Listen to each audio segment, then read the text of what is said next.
which of Allah's favors can we deny? Above all creatures He chose us to be high. To Him we belong, to Him is our return. Life in this world is only a sojourn. To the angels He commanded that man be respected. Shaitan he did not, and so was he rejected. Compared to the angels, we are but clay. As long as Allah we obey, we'll not go astray. Bismillah ar-Rahman ar-Rahim. Assalamu alaikum wa rahmatullahi wa barakatuh. Welcome to our show Islamic Law Today. And as usual, we have today with us Professor Muhammad Naim Saie. Thank you for being with us. Professor Muhammad Naim Saie is a professor in several Islamic American universities in North America and a permanent member of the Fatwa Committee in North America as well. And I would like to remind our viewers that they can communicate with us and call us in the second and the third segment through our phone calls 00202 38 555 248 or 249, or they can write to us to our email islamiclawtoday@huda.tv. In the previous episode, Professor Muhammad, we were talking about terrorism, and we mentioned you mentioned that there are two types of terrorism: the acceptable terrorism in Islam and the rejected terrorism in Islam. And you gave us some examples of the acceptable kind of terrorism in Islam, the kind that countries should encourage itself to gain power to prevent wars that will scare other countries to attack them, which is very wise to prevent any kind of wars. And there is another type of acceptable terrorism, which is the type of laws that will make criminals will be afraid to commit crimes when they see that if they steal, their hands will be cut off and things like from this kind of sort. Now we want to talk about what are the kind of the not acceptable or the rejected kind of terrorism in Islam. Bismillah ar-Rahman ar-Rahim. Alhamdulillahi Rabbil Alameen. Wa salatu wa salamu ala Sayyidina Muhammad wa ala alihi wa sahbihi ajma'in. اللهم يا ربنا لك الحمد كما ينبغي لجلال وجهك وعظيم سلطانك سبحانك لا نحصي ثناء عليك أنت كما أثنيت على نفسك اللهم إنا نحمدك حمدا يوافي نعمك ويدفع نقمك ويكافئ مزيدك اللهم إني أسألك في هذه الساعة يا رب العالمين أن تفرج الكرب عنا وعن المكروبين وأن تنفس الهم عنا وعن المهمومين وأن ترفع البلاء عن أمتي محمد صلى الله عليه وسلم اللهم اهدها سبلها اللهم إني أسألك أن تحفظ على المسلمين دماءهم وأنفسهم وأعراضهم وأموالهم برحمتك يا أرحم الراحمين وأن تهديهم بهداية من عندك وأن تنير لهم سبل الرشاد والسداد إنك أنت القادر على ذلك برحمتك يا أرحم الراحمين آمين. آمين. It is very interesting to talk about this topic. And again, sometimes the term of terrorism can be used in different fields. Most likely in the West, they take that term and this word especially or specifically terrorism to be against those who they are in the field of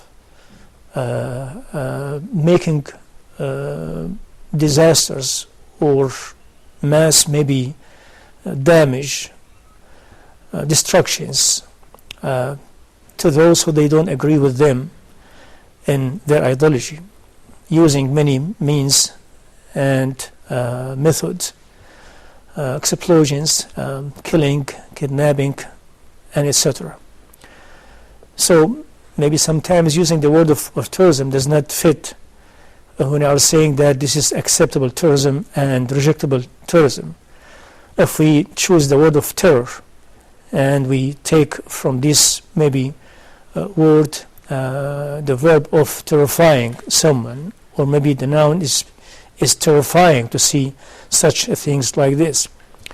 So as we said in the other episode, yes, in Islam, we were, as a Muslim, thinkers and philosophers and scholars, they were very advanced because of their very advanced ideology and thought in their Islam and their deen long time ago, to differentiate between what is could be acceptable and what is not acceptable in that stage. And as we explained the other episode about what can be acceptable to terrify someone, to prevent happen or having some terrible things or illegitimate maybe actions, it is very wisely acceptable in Islam. The second section of terror, which is very ugly, very rejectable, and again Islam was very advanced to talk about this kind of terror, and this kind of rejectable terrifying or terrorism long time ago. You could start by the ugliest one and the most devastated maybe kind of rejectable terror according to Islamic law and Islamic thought, which is the political terror.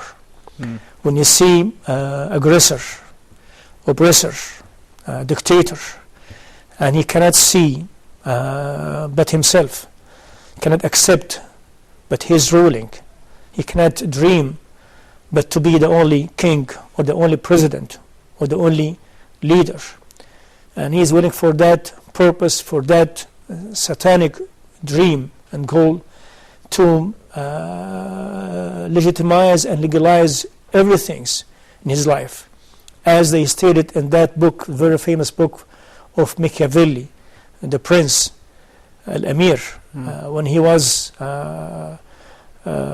drawing the map for all accessors, for all these aggressors and oppressors.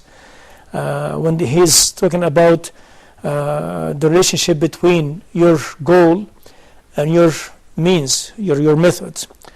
And in that book, he put this policy long time ago for everyone we are seeing right now dictating his leadership by destructing others, by terrifying others, by preventing anyone to be in the field of his country but himself.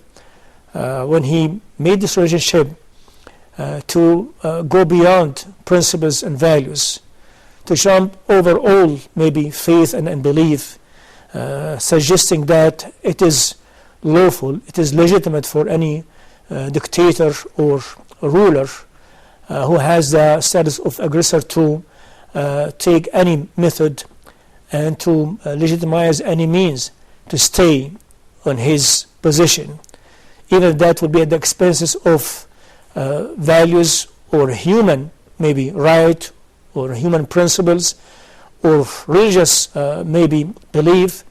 It does not matter. It is lawful according to this new faith and new belief. And that's what we are seeing right now. And we ask Allah subhanahu wa ta'ala to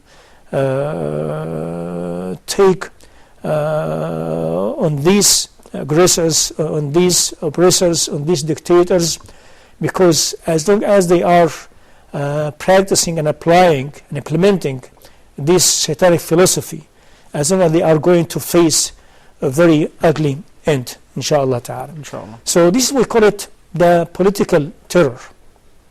How Islam was so advanced in this issue long time ago, when first of all he, as we said in different maybe episode, it is dislikable in Islam as a principle, as a belief, as a manner, to run for yourself, to call for yourself, to try to seek position. Others, they are able to fill it up with the same maybe qualification and criteria, with the same maybe quality of doing the job of that position. It is very dislikable to seek this. So Islam has cut the root of it by saying if anyone does run or seek position when he does not have to be in that position, when his nation, when his country, when his maybe people does not need him or is not in need to him as a only maybe candidate to fill that position, he is showing that he has some defective heart and defective soul, and he is going far away from the Islamic teaching and Islamic rules and Islamic commandments. I have a question about this part. Does that mean that Islam does not permit anyone or to appoint someone who seek for the position, or just because he is not qualified? If he's not qualified, then we should reject him.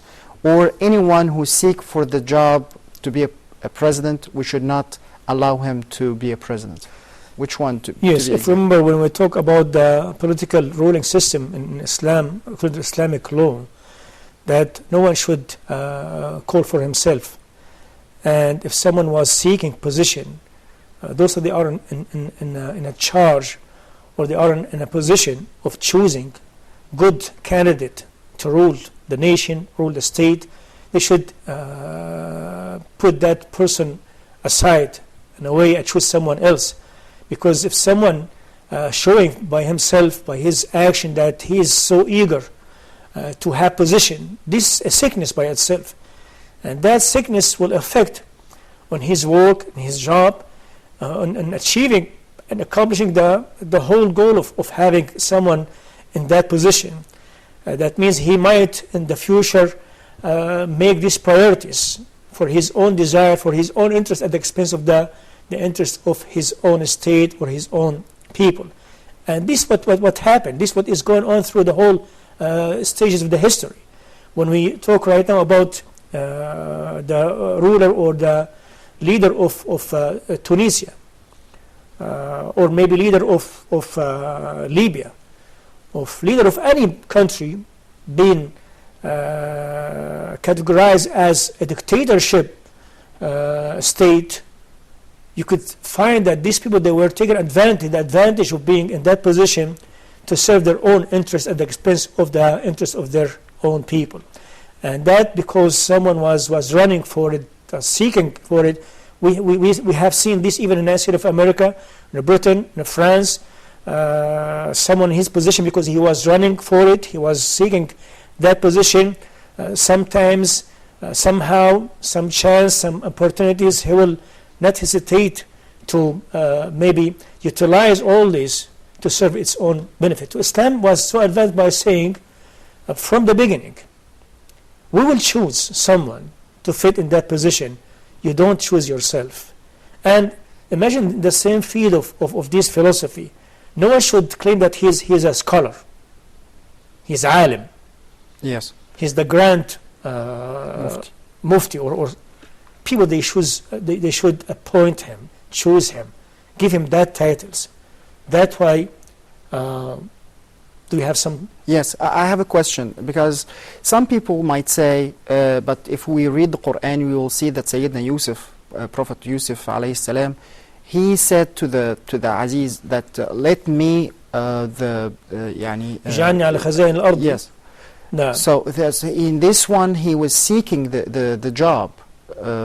Am I right, or this will be the different situation because he's a prophet? Yes, we have to differentiate between seeking a job and seeking position. And that position, to differentiate between position regarding they call it public interest or special interest. Like suppose you are running for a position to be the director or manager of this company. It's a private company. There's nothing wrong with it. You could apply for that, you could run for that, and you could maybe send your resume, your CV, and tell that I am very qualified for the position. You are searching for work. You are searching to enhance your position in that field, engineering field, or maybe medical field, or any kind of other field. But if we are talking about public interest, you are at the position of serving the whole ummah, the whole city, the whole town, like mayor, or maybe governor, or maybe president, or king, or prince. This is public interest, they call it. You should stay away from it. But if the issue is running for a job, in a private sector, in a private maybe field, it is good to apply for it, and this is what is going on. It is Islamically acceptable, and that's what I said when I wrote that book about revolutions we have right now in Egypt and other maybe Arab countries or Muslim countries. We should put the story of Sayyidina Yusuf in its content and its circumstances and its status. We should not exceed and go beyond what could be evidence for suggesting that it is okay to run for public position in Islam. Sayyidina Yusuf was searching for a job, and he found himself that he is qualified for that job. And he was not searching for a job within a Muslim state or a state that's ruled by his own maybe legislations coming from Allah subhanahu wa ta'ala. It's not like job and position does not contradict with what we have learned from the Prophet sallallahu alaihi wasallam. Inna la nuwalli ahadan أو لا نمر أحدا سألناها or لا نعطي أحدا هذا الأمر سألنيه. We don't give position for someone who was running for it or seeking it, because this is the philosophy of it. I see. So this should be put in its right way. Should I say Yusuf was running for a job to be like the one who is in charge of the treasury. Like a minister. It's different than being a ruler. Right. Yes. And in that maybe province of Egypt to run this position and run this maybe job. And he found himself that he's very qualified for that. And nothing wrong with that, as you do in your practical life, sending your CV and your maybe resumes to show that you are very qualified for that. Very good. Thank you so much. Inshallah, we will go for a quick break and we'll come back, so please stay with us. Which of Allah's favors can we deny? Above all creatures, He chose us to be high.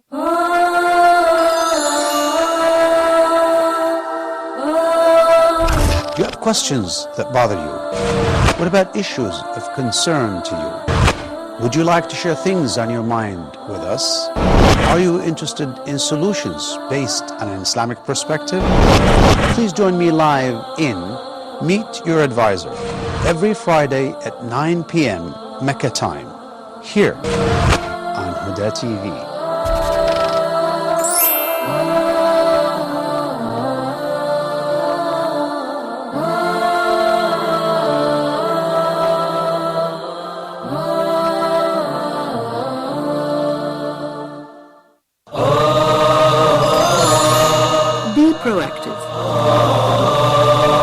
How to be proactive in Islam, how to serve our religion, how to serve our life. No, we want them to be proactive in matters that are related to their ummah, the true leader. And this is maybe we need to have this, okay, among us as Muslims. The true leader is the one who creates leaders. So the society at the time of Prophet Muhammad, peace be upon him, gave the chance for the children to blossom. Now who took the reward of this? The initiative of Ali bin Abi Talib. Ali bin Abi Talib took the reward because of his initiative. How long have you been passive?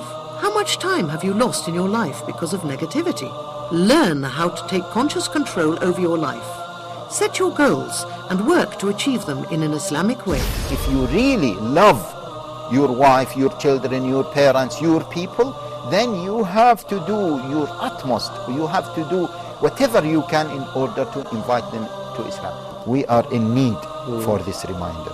The main point is ikhlas, is sincerity, is what I want to get in the hereafter. Join Sheikh Haytham Al-Haddad and his host, Muhammad Abdurrahim, in this inspiring show.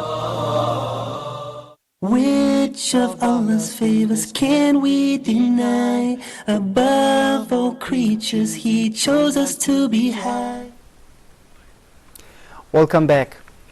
I would like to remind our viewers that they can communicate with us through our phone calls 00202 38555 248 and 249, or they can write to us through our email islamiclawtoday@huda.tv.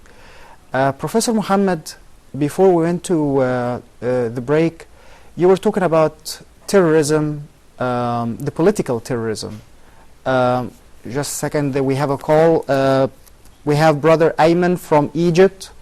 Hello, assalamu alaikum. Wa alaikum salam wa rahmatullahi wa I have barakatuh. one question, please, can I go ahead? Sure, go ahead. Yes, okay. I have a question. Most of the countries doesn't follow the rule, so how can we avoid terrorism in the whole world if they don't follow the rules these days? Can you please clarify your question? Yes, okay. Most of the countries doesn't follow the rule, so how can we make to avoid tourism in the whole world? Tourism of there's no tourism if they don't follow the rules. Rules of what? Rules of what? Hello? Okay. Okay. The phone was cut off. Yeah, I think what he meant that this is the reality, right? Yes. How to prevent terrorism. Maybe he meant the other terrorism when we're going to come to it, inshallah ta'ala, regarding your thought, your understanding, how to try to be aggressor and oppressor in your thought, in your ideology. And this is the case of having what they call it radicalism or fanaticism, terrorism, because they believe in such an idea and they have to implement it regardless of the method and the way, even was at the expense of the seeing destructions and killing innocent people. This is like an impact result of the absence, as we said a long time ago, of having a Muslim state, having someone to represent our Islam, not just in theoretical way, but in a practical way. We don't have it yet. So it's going to stay like this, chaos. And someone contradict with others. Different thought, different ideologies.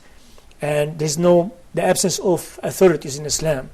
Islamic authorities, Islamic law authorities. All of this will lead to the impact of what we are seeing right now.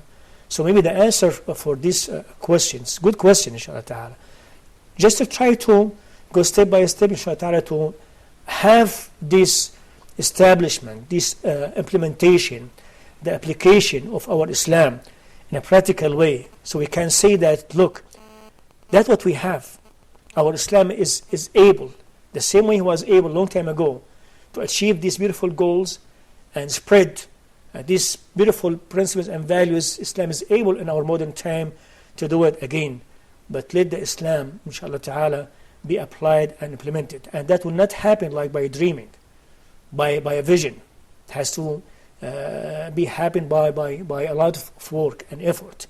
But start with your mind. You have to believe in this.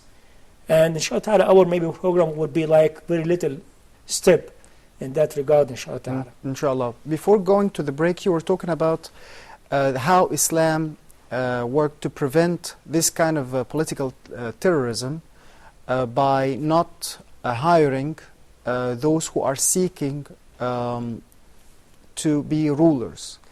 Is there another method? Yeah, this is like one of the maybe tips or maybe steps or maybe some kind of treatment to this problem from its root before it does start, before maybe it comes to the surface of our practical life. So no one should seek position, no one should run for himself or call for himself, should appoint others or say, if I am the only one to serve you, I'll be honored to do that, but please search for someone rather than me. I recommend this person, he is better than me. And subhanAllah, this was going on in the Muslim's mind, in the Muslim practical life, not just in the political field, in every field. Like when someone comes to that scholar to take knowledge from him, well, I advise you to go to that scholar. He has better, maybe good. He has better, maybe knowledge than me. Well, I don't know. Ask that scholar. This is like philosophy. Does not just maybe stop at the field of politics. It does go beyond that. It's like philosophy from you as a Muslim, following the Prophet sallallahu alaihi wasallam. It's part of sincerity. Subhanallah, yes. And feeling the trust, feeling the responsibilities. We will be questioned by Allah subhanahu wa ta'ala. So one of these tips, and these maybe tips and treatment that someone was elected or selected or maybe appointed to be the ruler or to be like a prince, to be in a public service position, or maybe he did reach that position disregarding all Islamic maybe principles and values, how to prevent him being dictator, being aggressor. It's like this relationship created by Islamic philosophy, Islamic law, philosophy from the beginning. You should not leave the ruler or anyone in the public service as someone who has a granted maybe acceptance from its people. He has always to remember that he is under question, he is under investigation, he is under responsibilities, will be accountable for any actions he will commit, he will do in his political life or his maybe practical life. Many hundreds of thousands maybe of eyes are watching him, not out of jealousy, but just to share the responsibilities. And that would create the beautiful and great meaning of the Prophet saying sallallahu alaihi wasallam long time ago, ad-din al-nasiha, ad-din, as if that the whole deen is being concluded by this word, advising, advising, advising. The whole deen can be concluded by these words from the Prophet ﷺ.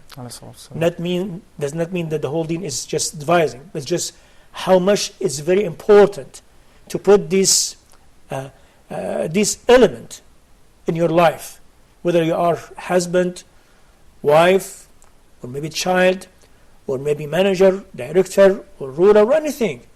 Nasiha, advising. Ad-din al-nasiha. And the Sahaba, they were very, very advanced people, even they were growing up in the Arab Peninsula.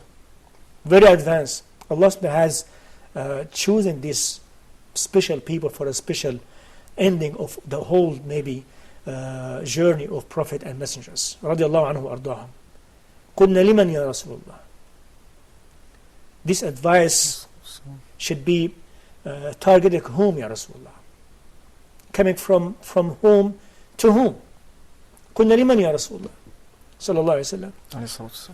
Lillah. Are you going to advise Allah subhanahu wa ta'ala? La ilaha illallah. قُلْنَا لِلَّهِ وَلِكِتَابِهِ وَلِرَسُولِهِ وَلِأَئِمَّةِ الْمُسْلِمِينَ وَعَامَّتِهِمْ. Because the Sahaba, they were Arab speakers, they know what that means exactly. And nasihatu, you should advise the book of Allah. Oh, what that means? You should advise Allah himself. La ilaha illallah. You should advise the Prophet himself. Even he has the highest position in the whole universe. No one can compete even to come close to his position, sallallahu alaihi wasallam. But you have to give advice to the Prophet, sallallahu alaihi wasallam. What that means? Yeah, especially what it means to advise Allah. Advising lillahi means you have to be the keeper, the protector of Allah's commandments, subhanahu wa ta'ala. To be the keepers, protectors of the book of Allah, subhanahu wa ta'ala, values and principles and teachings. This is the nasiha, this is the advising, how to advise the book of Allah, subhanahu wa ta'ala, by keeping it, protecting it, by practicing it, by implementing its rules, its meaning. Advising the Prophet sallallahu alaihi wasallam. In his life, he was advised by someone, sallallahu alaihi wasallam. Yes. He was not blocking the door of to be advised, sallallahu alaihi wasallam. And we know this as a fact. Ya Rasulullah, in the position you are in right now, the place you are in right now, is it like revelation that we cannot go beyond it? We cannot pass it? Or is it like opinion and maybe visions and on all of this? No, it's not a revelation. Go ahead. Ya Rasulullah, this is not a good place to stay in it, to station in it. Go to some other place. He was taking advice alayhi salam, even from his ordinary people, from his wife sallallahu alayhi wasallam, right? Yes. So he was taking advice, but the big meaning of advising the Prophet right in our modern time to be keeper, protectors, and the implementer of his sunnah sallallahu alayhi wasallam was respect, full obedience to him sallallahu alayhi wasallam. And now when he said alayhi salam, and وَلِأَئِمَّةِ الْمُسْلِمِينَ, you have a duty, you have to implement it.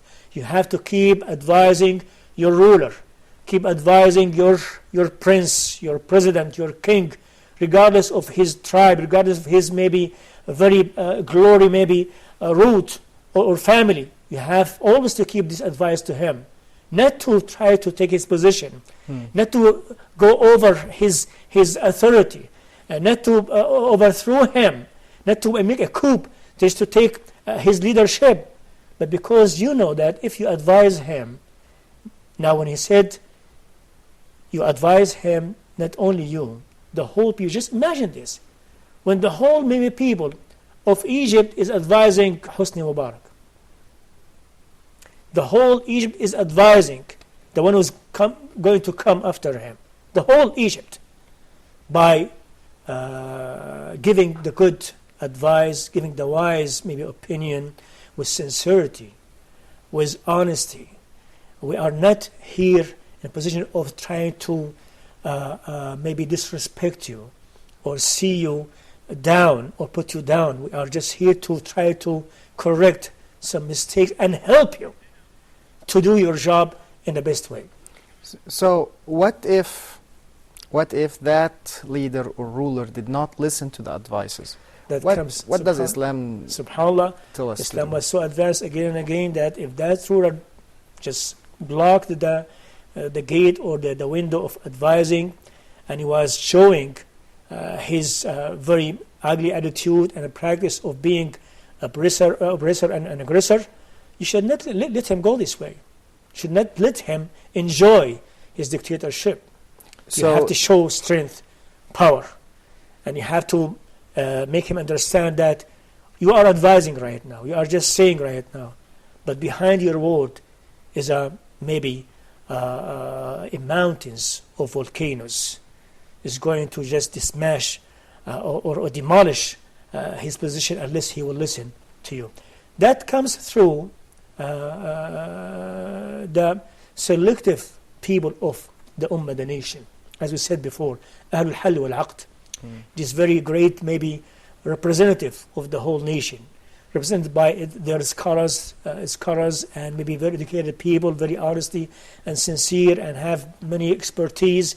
They come together to form that board or that maybe committee to take this responsibility on their shoulders. I see. They direct the message of the whole people through themselves, and let that king or president or maybe ruler understand in very strong, very clear way that we are not joking, we are serious. Okay. Thank you for your knowledge and this information. We will go for a quick break. Don't forget that you can call us at our phone calls 00202 38555 248 and 249, or you can email us at islamiclawtoday@hoda.tv. We will go for a quick break, and please stay with us. Which of Allah's favors can we deny? Above all creatures, He chose us to be high.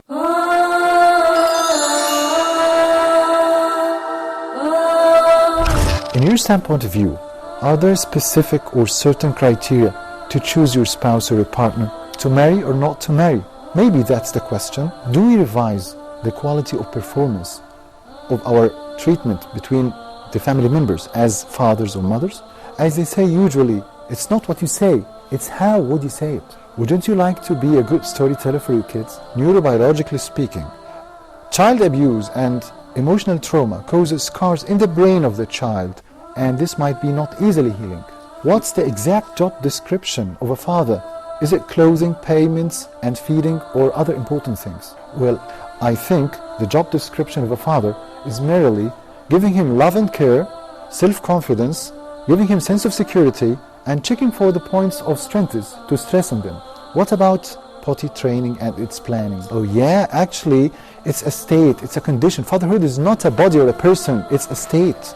Are you a good or skillful designer for the policy and the long-term plans of the life of your kids? Join us every Wednesday for Family Issues.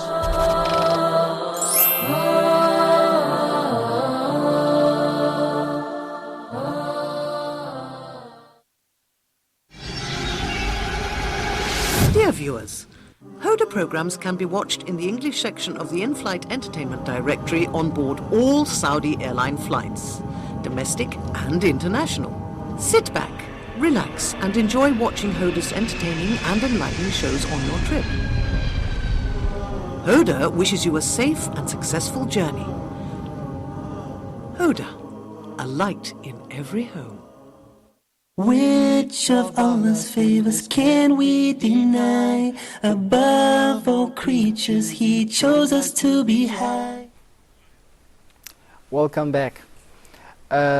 Before going to the break, Professor Muhammad, you were talking about that in Islam there are solutions for those who, when they become rulers and they became dictators, that din al-nasiha, the people have the right to give this ruler the advice, and at the same time to give him the message that if he doesn't follow these advices and he keep doing wrong, they have the right to impeach him in a way or another. Yes. Is there any other thing you would like to add to this Just point? to have enough time to talk about the other maybe kind of unacceptable or rejectable terror. Conclude this maybe item by reminding ourselves about that beautiful hadith of the Prophet sallallahu alaihi wasallam, just to make the issue of changing the attitude of aggressive ruler. It's like part of your faith, part of your responsibility as a citizen, as a person within this family. It is a big issue in your life, should be. When he said عليه الصلاة والسلام إن الناس إذا رأوا الظالم ولم يأخذوا على يديه يوشك أن يعمهم بعقاب منه.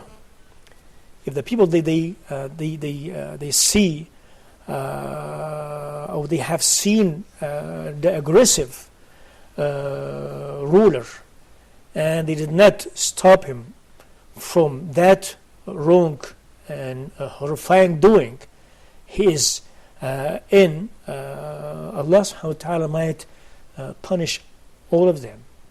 All of them, all those who did not stop him. They send all the people, good persons and bad persons, will be punished by Allah subhanahu wa ta'ala. يَعُمُّكُمْ وَاتَّقُوا فِتْنَةً لَا تُصِيبَنَّ الَّذِينَ ظَلَمُوا مِنكُمْ خَاصَّةً. When the punishment descends from Allah subhanahu wa ta'ala for such a reason like this, that punishment will cover everyone, will touch everyone. Those that they were trying and those that they were not trying. They were sharing in wrongdoing, they were not sharing. Because at the end, the majority of the people will make the different, maybe, judgment. If most of the people are advising, are doing their job toward their ruler, that ruler he cannot keep that kind of aggressive actions. He will stop. But if most of the people, they don't care, just few people are. Unfortunately, yes. In this case, the ruler will be able to stay, and he will be able to use even the majority of the people to just demolish these few people are trying to do their job. So that what happened when someone or the whole ummah did not listen to the Prophet ﷺ, and what is the impact, what the result of that? The ruler is going to rule, who will lead, and then you will see the spread of the corruptions and everything that's bring maybe unacceptable maybe result according to Allah subhanahu wa ta'ala teaching and commandment subhanahu wa ta'ala. In fact, we see this hadith is applied already. Like if you look at each country that they are in the process of revolution or they have done a revolution, they waited for 30 years or 40 years on an oppressor, and then they wake up and now they are in a chaos because of all these years that they did not even advise or do anything to him. So everybody is suffering, either good or bad. نسأل الله سبحانه وتعالى أن يرفع بلاء على المسلمين. Allahumma ameen. Now, the other type of terrorism, which is the social terrorism. What do you mean by social terrorism? Social terrorism is a very ugly one. And this social terror or terrorism is being practiced in everywhere. And in a civilized, maybe advanced state countries and backward countries. Because terror can take some kind of maybe very advanced and very modern method or shape. You could be aggressor in a modern way. You could be modern in a very old-fashioned way. But in both cases, you are aggressor. Yes. You could terrify someone in a very modern way. You could terrify someone by a very old way. وَلَا حَوْلَ وَلَا قُوَّةَ إِلَّا بِاللَّهِ. You could kill someone in an very old-fashioned way. You could kill someone by a very modern way. Yes. At the end is the same result. When you bring a tablet to poison someone while he is sleeping, this tablet being innovated recently, this modern way to kill someone. Maybe you could cut the head of someone. It's very old-fashioned way. So, but in both ways, you are the terrorist, you are the aggressor, you are terrifying someone. So, in a social life, it's being practiced everywhere. Put it this way, anyone who has a position to be in charge of someone else, he is in a very sensitive and a very risky situation. Either he will understand the message from Allah subhanahu wa ta'ala, being in that position, he will disregard that message and he will act like an ignorant person. Even he was a doctor or maybe engineer or maybe he is maybe a very educated person. So if he understood the message of Allah subhanahu wa ta'ala, being in that position that he is in charge of someone else, like he is a husband, he's in charge of his wife, he's a father in charge of his children, he's a manager in charge of his employees, he is maybe dean of higher studies, he is in charge of others, professors, something like this. Maybe he is at his home, at his maybe ranch, at his farm. He is in charge of this servant or that farmer. If he is not in the position of understanding the big responsibilities, being in that position, he will abuse that position. And we have seen this وَلَا حَوْلَ وَلَا قُوَّةَ إِلَّا بِاللَّهِ everywhere, many countries. Just if you talk about Egypt, how someone to abuse his position being in charge of the one who is a servant. He is a guard. He is the one who should clean the stairs and the gate of the building or the entrance of the building. Or maybe he's in charge of that female servant maid in his home. We have seen this, we have heard this, وَلَا حَوْلَ وَلَا قُوَّةَ إِلَّا بِاللَّهِ, how they are abusing their position instead of being using this position to gain good deeds and to get closer to Allah subhanahu wa ta'ala. They are going far away from Him subhanahu wa ta'ala. Imagine that one Sahabi, he has a servant, female servant, and he got angry one time, so he slashed her in his face. And he killed the Prophet sallallahu alaihi wasallam. And صفعها على خدها. He slapped her. Slapped her in her face. And he felt that he did something wrong. He never done it before. He killed the Prophet alayhi wasallam. Ya Rasulullah, I did so and so. I got angry. I slapped my servant on his face. What did he do after that? He said, Ya Rasulullah, I did release her. I make her free. lady. أعتقتها. I release her from being a slave or a servant. She is not obligated anymore to serve me. You know what the Prophet said عليه الصلاة والسلام? لو لم تفعل لفحتك النار. لا إله إلا الله. If you did not do so, that the hellfire will surround you and لا إله إلا الله. If you did not do so, just because he slapped the servant one time. That's why he said, for those that they have servant, they have driver, they have maybe guard or anything like this, إخوانكم خوالكم جعلهم الله تحت أيديكم. This servant is like your brothers. Allah has made them to be under your authority. Allah made them this way. Allah made you to be in charge of them. Allah made them to be under your authorities. Not because you are better than them. This is their job in their life. This is their kind of test in their life. You will be tested. They will be tested. You will be examined. They will be examined.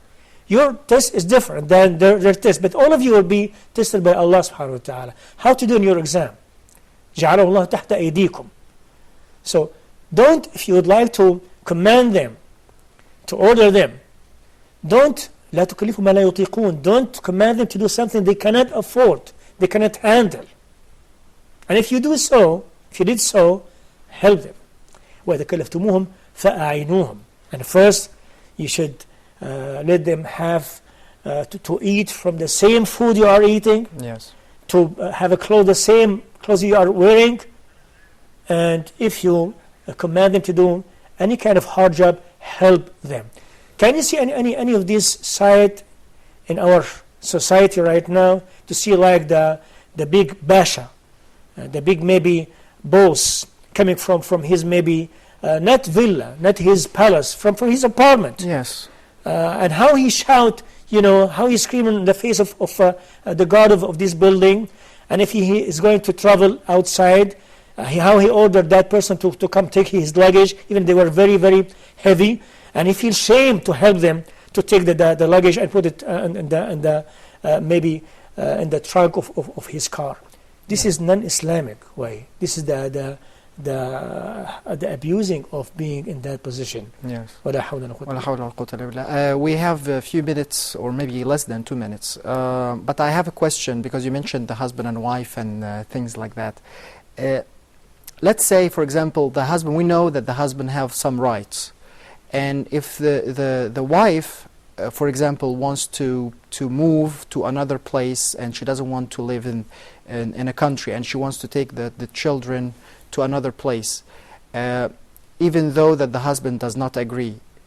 If the husband take his rights or seek his right and says, if you don't come back, in this case, I'm not obligated to spend or pay the expenses, your expenses in that place. Is he in this case an oppressor, or he is using his rights? Well, very quickly, inshallah, because we don't have big time to answer this question in detail, just very quickly and very briefly. If such an issue took a place in a marriage life, they should go to the consultant or the judge to say that this is our case. Husband sees that the best interest for this child to be raised in this place. The wife does see it the different way. So the judge will rule. Will see what is the best interest for that child, to stay here or go to somewhere else, to be raised in this place or the other place. But the common things here, that it has to be for the best interest of the child. If the judge said no, it's the best interest for that child to stay where the father is suggesting, in that case, if the wife did choose to not listen to her husband, to disobey him and leave the house of marriage and take the child with her, in that case we call her, we take the title or the status of Nashiz. Nashiz, the wife who is not complying with the marriage life rules. Yes. Unfortunately, that's all the time. I'm sorry for interruption. That's all the time that we have for today. To be continued, Inshallah, inshallah. Dear viewers, inshallah, we will see you next week. We would like to thank Professor Muhammad Naim Saie for sharing his knowledge with us. Thank you for being with us. And inshallah, we will see you next week in the Islamic law today. So please watch us next week, inshallah. Wassalamu alaikum wa rahmatullahi wa barakatuh. Which of Allah's favors can we deny? Above all creatures, He chose us to be high. To Him we belong, to Him is our return. Life in this world is only a sojourn. To the angels He commanded that man be respected. Shaitan he did not, and so was he rejected. Compared to the angels, we are but clay. As long as Allah we obey, we'll not go astray. As the best of His creation, only us did He deem. This for us is honor, this high esteem. His qudrat it is that cause winds to blow. He gives us provision so that we may